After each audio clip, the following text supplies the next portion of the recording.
Assalamualaikum, hai, ketemu lagi di Diah Novitasari Channel di Inspirasi Budi. Hari ini kita masih belajar tema 1 kelas 3, subtema 1 pembelajaran 5. Sebelum belajar silakan berdoa dan jangan lupa subscribe, like, share, and komennya. Terima kasih.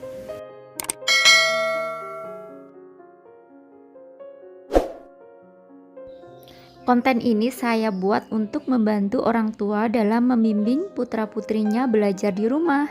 Jawaban bersifat terbuka agar dimungkinkan bagi orang tua dan siswa dapat mengeksplorasi jawaban yang lebih baik. Buka buku tema kelas 3, subtema 1, pembelajaran 5, halaman 37.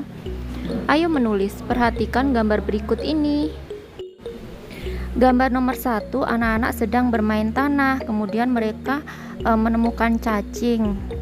Sedangkan gambar nomor 2, setelah mereka bermain, si Udin mencuci tangan, sedangkan Edo tidak mencuci tangan, malah langsung mengambil makanan.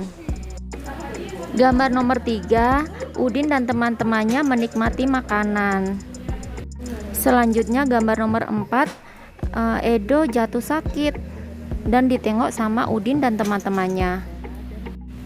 Bawahnya, bekerjalah dengan cara berkelompok. Buatlah cerita berdasarkan gambar di atas. Buatlah cerita pada tempat yang sudah disediakan di halaman berikutnya. Ceritakan hasil kerja kelompokmu di depan kelompok yang lain. Nah, kalian bisa membuat cerita dari gambar tersebut ya, dari nomor 1, 2, 3, dan 4 dengan bahasa kalian sendiri. Nanti kalian tulis jawabannya di halaman 38. Nah, berikut ibu akan kasih alternatif jawabannya ya. Kalian nanti bisa mencari alternatif jawaban yang lain. Cerita ini akan ibu kasih judul akibat tidak mencuci tangan. Ingat ya, penulisan judul itu berada di paling atas dan di tengah-tengah seperti ini ya. Akibat tidak mencuci tangan. Udin, Doni, dan Tommy sedang bermain di halaman rumah. Saat Tommy mengais tanah dengan kayu, Doni menemukan cacing. Kemudian Udin dan teman-temannya makan kue. Udin mencuci tangan terlebih dahulu, sementara Doni tidak mencuci tangan. Mereka bertiga menikmati makanan tersebut. Tidak berapa lama, Doni tiba-tiba sakit, yang diakibatkan karena Doni tidak mencuci tangan sebelum makan kue tersebut. Karena tangan yang kotor dan tidak dicuci itu mengandung kuman. Jadi saat mengambil kue dan dimakan, berarti kuenya itu terkena kuman. Terus masuk ke dalam perutnya Doni. Akhirnya Doni sakit. Nah, seperti itu contoh ceritanya ya. Kalian bisa tulis sendiri dengan rapi ya. Lanjut halaman 39. Ayo berdiskusi. Perhatikan kembali gambar seri di depan. Apa yang dilakukan salah satu teman Udin sehingga ia jatuh sakit? Tuliskan pada tempat yang tersedia. Jawabannya yaitu teman Udin tidak menjaga kebersihan tangan saat hendak makan, sehingga kuman yang ada di tangan masuk melalui mulut. Seharusnya cuci tangan terlebih dahulu sebelum makan. Lanjut bawahnya, ayo bercerita aturan sebelum makan. Nah, di bawah ini ada gambar, ada makanan di atas meja, terus Siti mencuci tangan, terus Siti menghampiri meja dan berdoa sebelum makan. Selanjutnya halaman 40 ya. Coba kita simak dan baca bareng-bareng. Ini ada teks ya. Aturan sebelum makan. Salah satu ciri makhluk hidup adalah tumbuh. Untuk bertumbuh, makhluk hidup perlu makanan dan air. Makanan yang baik untuk pertumbuhan adalah makanan yang bersih dan sehat. Kebersihan makanan juga akan mempengaruhi pertumbuhan. Jika makanan yang kita makan tidak bersih, kesehatan dan pertumbuhan kita akan terpengaruh. Salah satu cara menjaga makanan agar tetap bersih adalah dengan menutup makanan. Hal ini perlu dilakukan agar makanan tidak dihinggapi lalat atau hewan lainnya.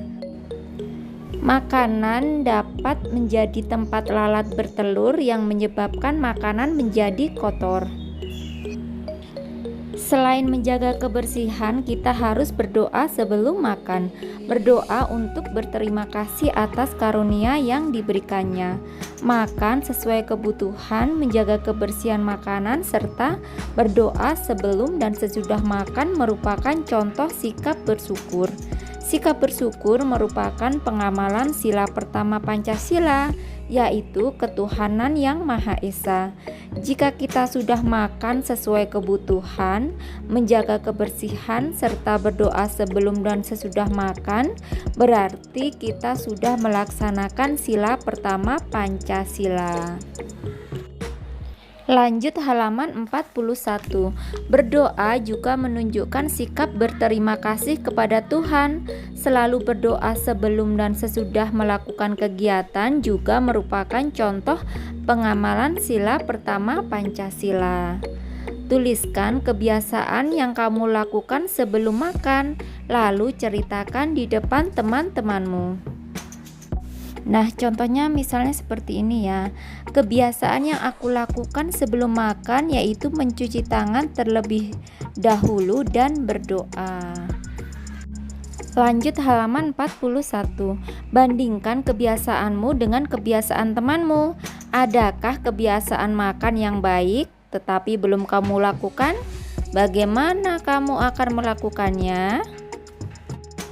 Yaitu sebaiknya aku lebih memperhatikan kebersihan tangan dan tempat makan. Lanjut halaman 42. Ayo berlatih. Perhatikan gambar ini ya. Di sini ada sapi yang ada di dalam kandang, banyak sekali. Jadi ini merupakan peternakan sapi. Terus di bawahnya itu ada bapak-bapak sedang memerah susu sapi. Kemudian disetor atau dipasok ke pengepul atau kayak agen susu gitu ya. Kemudian dari pengepul itu akan dikirim ke pabrik susu untuk dikemas menjadi susu kemasan.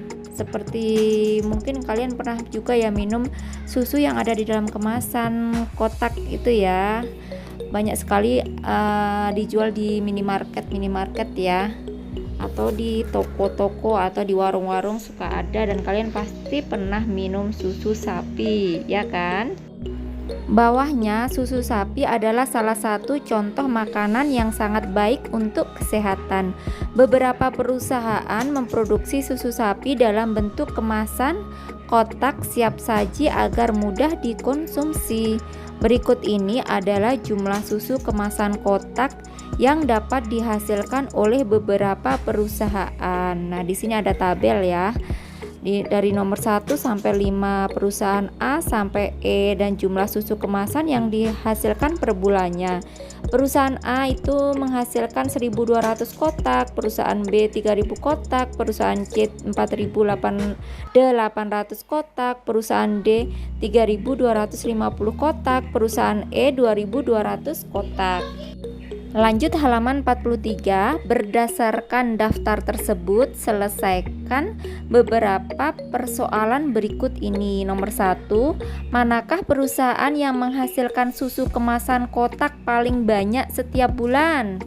Yaitu mana ya? Perusahaan C, yaitu sebesar 4.800 kotak.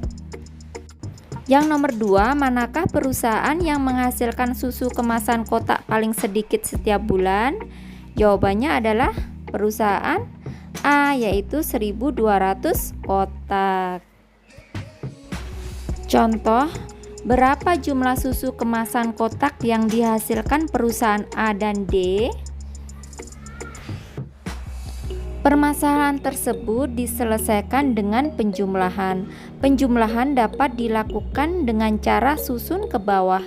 Letakkan bilangan sejajar sesuai nilai tempatnya, lalu jumlahkan sesuai kelompok. Cara penyelesaiannya, perusahaan A menghasilkan berapa kotak ya? 1200 kotak. Perusahaan D menghasilkan 3250 kotak. Jumlah susu kotak semuanya, nah 1200 ditambah 3250 sama dengan 4450. Lanjut halaman 44, selesaikan soal-soal berikut ini. Nah, untuk menyelesaikan soal nomor 1 sampai 5 kita harus melihat tabel yang ada di halaman 42 ya. Nomor 1, berapa jumlah susu kemasan kotak yang dihasilkan perusahaan A dan B? Jawabannya, perusahaan A menghasilkan 1200 ditambah perusahaan B 3000 kotak. Jadi hasilnya 1200 ditambah 3000 sama dengan 4200. Nomor 2, berapa jumlah susu kemasan kotak yang dihasilkan perusahaan B dan E? Perusahaan B menghasilkan 3000, perusahaan E menghasilkan 2200. Jadi sama dengan totalnya 5200 kotak. Nomor 3, berapa jumlah susu kemasan kotak yang dihasilkan perusahaan A dan E? Perusahaan A menghasilkan 1200 kotak, perusahaan E menghasilkan 2200 kotak. Jadi 1200 ditambah 2200 sama dengan 3400 kotak. Nomor 4, berapa jumlah susu kemasan kotak yang dihasilkan perusahaan B dan C? Perusahaan B menghasilkan 3000 kotak ditambah perusahaan C menghasilkan 4800 kotak. Jadi totalnya sama dengan 7800 kotak. Nomor 5, berapa jumlah susu kemasan kotak yang dihasilkan perusahaan A dan C? Perusahaan A menghasilkan 1200 kotak ditambah perusahaan C menghasilkan 4800 kotak. Jadi total kemasan kotaknya perusahaan A dan perusahaan C adalah 6000 kotak. Kegiatan bersama orang tua. Orang tua membantu siswa mempraktekkan berdoa sebelum dan sesudah makan saat di rumah.